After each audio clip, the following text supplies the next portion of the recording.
Hi everyone, Sabrina here with my November wrap-up, which I'm going to count as part of my Vlogmas videos, so you're getting bonuses as well. How cool am I? How did I do in the month of November by following my TBR? I bet you can guess already. So, I pulled out from my jar the Poldark Series. No, I haven't read that. I also pulled out from my jar the Redwall series. Yes, I managed to read a book from Redwall.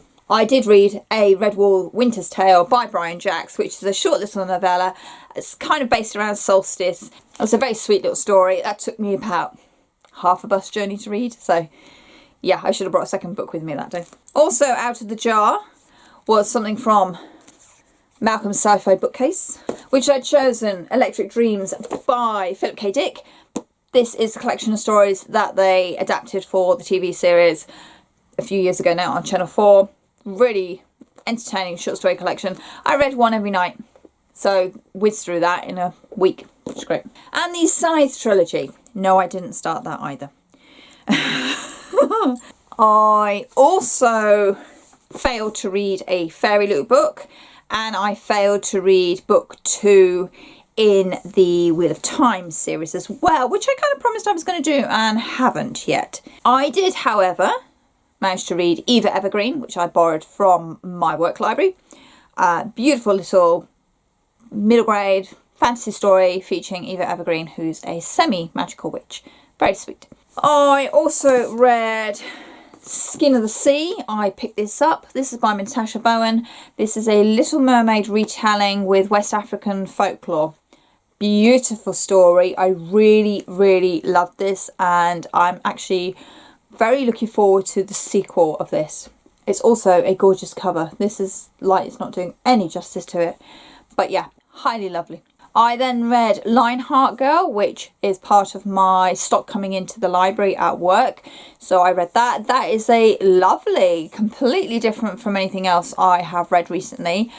It felt contemporary, but I'm not sure it was, because the village that the story is set in is kind of like isolated from society.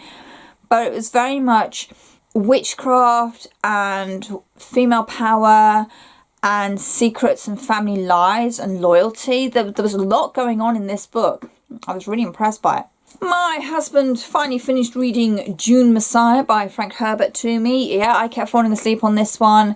This was disappointing after loving June so much.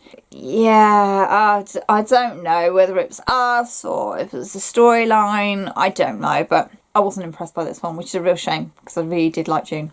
I also read Nine Fox Gambit by Yoon Lee. I borrowed that from my local library.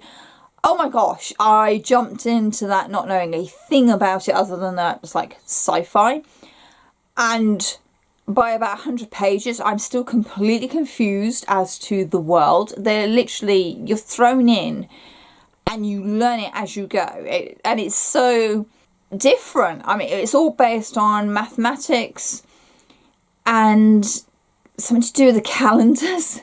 Yeah, it took me a long time to get all this, but it's really clever and different in the way that it plays with the military sci-fi storyline. I really liked it.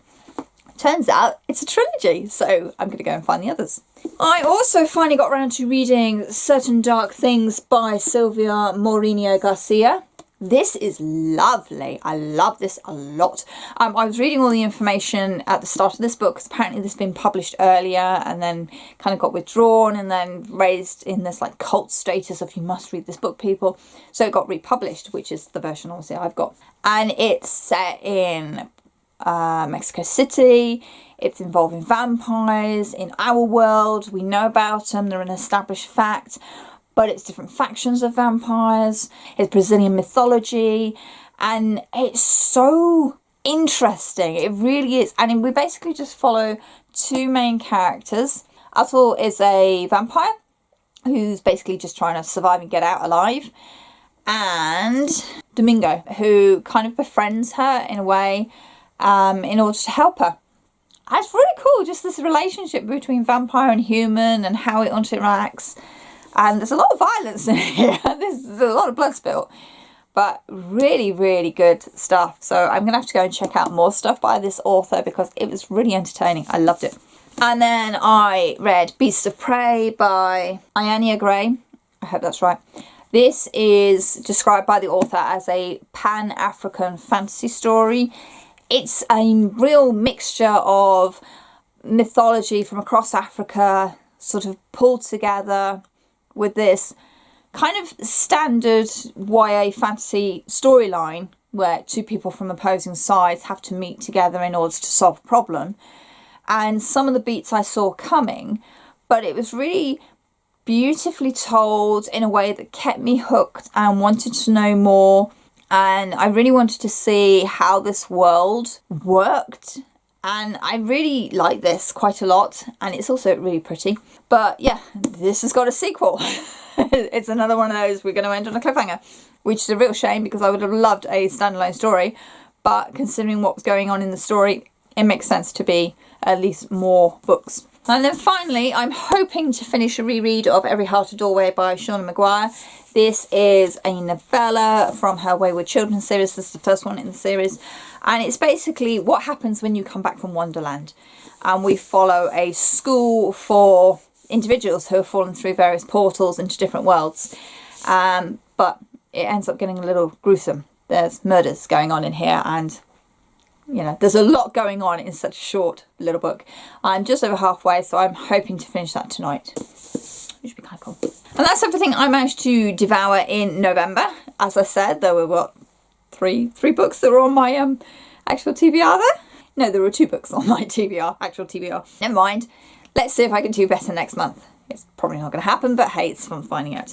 What did you read in November? Please tell me your favourite reads down below. Let me know if there's anything I should be adding to my ever-growing, ever-moaning TBR pile. As always, check out the Booktubers down below that I link in the description box. And as always, thank you very much for watching and happy reading. Be well.